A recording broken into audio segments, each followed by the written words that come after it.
Shalom. आज मैं आपके साथ पायलटों का अधिकार, अथॉरिटी ऑफ फर्स्ट बॉर्न विषय पर बात करना चाहता हूँ।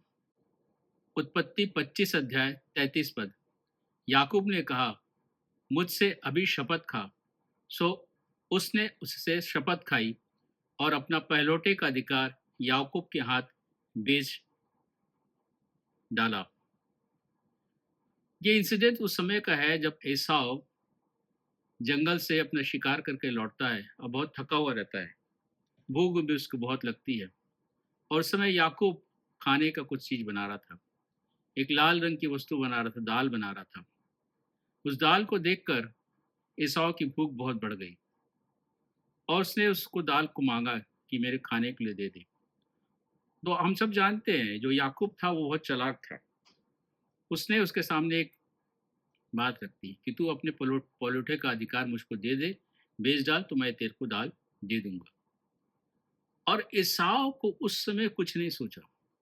एसाव का भूख और उसकी जो खाने की जो लालसा थी इतनी तीव्र हो गई थी कि उसने अपने पहलौठे के अधिकार को बेच दिया। और यदि हम इसको देखते हैं तो उत्पत्ति 25:30 में लिखा है, तब एसाव ने याकूब से कहा, वह जो लाल वस्तु है उसी लाल वस्तु में से मुझे कुछ खिला, क्योंकि मैं थका हूं। इस कारण उसका नाम एदोम भी पड़ा। और 31 वर्ष कहता है, याकूब ने कहा, अपना पॉलियोटो का अधिकार आज मेरे हाथ में बेच दे। 32 पद कहता है, ईसाव ने कहा, देख मैं तो अभी मरने पर हूं, सो पहलोटे का अधिकार से मेरा क्या लाभ। ईसाव ने अपने पहलोटे अधिकार को तुच्छ जाना, एक खाने की वस्तु के पीछे। उसको भूख लगी, वो थका हुआ था और उसके वजह से उसने अपने पहलोटे का अधिकार बेच दिया। यूहन्ना 1 अध्याय 12 पद कहता है, परंतु जितनों ने उसे ग्रहण किया उसने उन्हें परमेश्वर के संतान होने का अधिकार दिया, अर्थात उन्हें जो उसके नाम पर विश्वास करते हैं। ये हमारे लिए बात लिखी हुई है। हमने प्रभु यीशु मसीह पर विश्वास किया और उस विश्वास करने के द्वारा परमेश्वर पिता ने हमें अपनी संतान होने का अधिकार दिया है। इब्रानी 12 और 23 में लिखा है, और लाखों स्वर्गदूतों और उन पहिलौठों की साधारण सभा और कलीसिया जिनके नाम स्वर्ग में लिखे हैं और सब के न्यायी परमेश्वर के साथ और सिद्ध किए हुए धर्मियों की आत्माओं। यहाँ पे एक जो वर्स है, उन पहिलौठों की साधारण सभा, ये किसके लिए बोल रहा है? ये हमारे लिए बोल रहा है।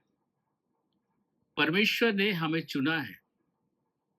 परमेश्वर, जब हम इसराइलियों को देखेंगे, वहां पे लेवी की जो संतान थी उसको परमेश्वर इजरायलियों के पहलौठे केल के बदले में उन लोग को चुन लेता है। उनको अलग करता है कि वो मेरी सेवा करे, वो उनकी उसके उसकी उपस्थिति में रहे, उसके लिए पूरी सेवा करे। और लेवी को चुनता है, लेवी को ऐसे पहलौठे को चुनता है।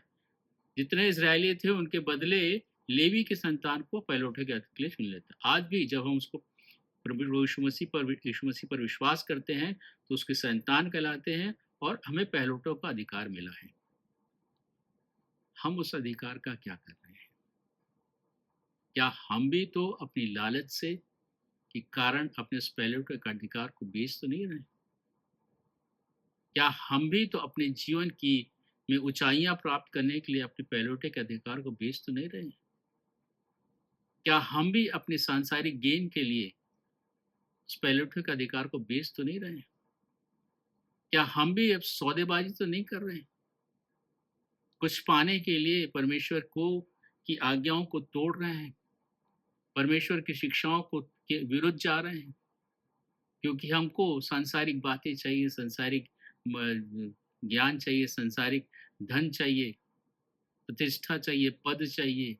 बहुत सी चीजें हैं जो हमें आकर्षित करती हैं संसार में, और जिसकी वजह से हम अपने पहलौठे के अधिकार को बेच डालते हैं। इसके बाद एसाव को कभी भी माफी नहीं मिली। रो रो कर भी उसने माफी मांगा, लेकिन एसाव को माफी नहीं मिली। हमारी स्थिति क्या है? हम कहाँ हैं? हमने अपने पहलौठे का अधिकार यीशु मसीह के परमेश्वर के संतान होने का अधिकार संजो कर रखा है, नहीं रखा है? कि हमने भी उसको बेच डाला, लेन देन करके बेच डाला और संसार की कि लाभ को अपने लिए चुन लिया, संसार के गेन को अपने लिए चुन लिया, संसार के प्रतिष्ठा पद को अपने चुन लिया, संसार के उस धन को अपने लिए चुन लिया। क्या किया हमने? क्या हमारे पास परमेश्वर का जो परमेश्वर ने पॉलिटिव का अधिकार दिया था, अपनी संतान होने का अधिकार दिया था, वो सुरक्षित है क्या?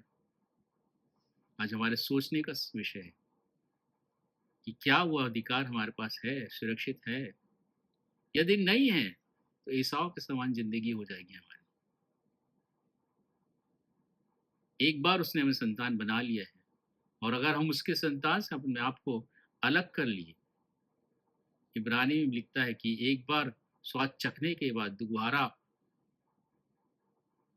अनहोना है बोलता है, और हम उस पर कलंक लगाते हैं, यीशु मसीह पर कलंक लगाते हैं अगर हम उसके विरोध में जाते हैं। तो उस पैलोटे का अधिकार, उस संतान का अधिकार जो परमेश्वर पिता ने हमें दिया है क्या आज हमारे पास? अपने जीवन को देखें, अपने चाल चलन को देखें, अपने सोच को देखें, अपने कार्यों को देखें। क्या इन बातों से ये प्रकट होता है क्या कि हम उसकी संतान हैं, कि हम उसके हमारे पास पैलोठों का अधिकार है? यदि नहीं है तो हमारे लिए बहुत तकलीफ की बात है। उसे ठीक करना ज़रूरी है। समय अभी है, वक्त कम है, निर्णय आपका है। परमेश्वर इन वचनों के द्वारा हम सबों को बता के आशीष दे।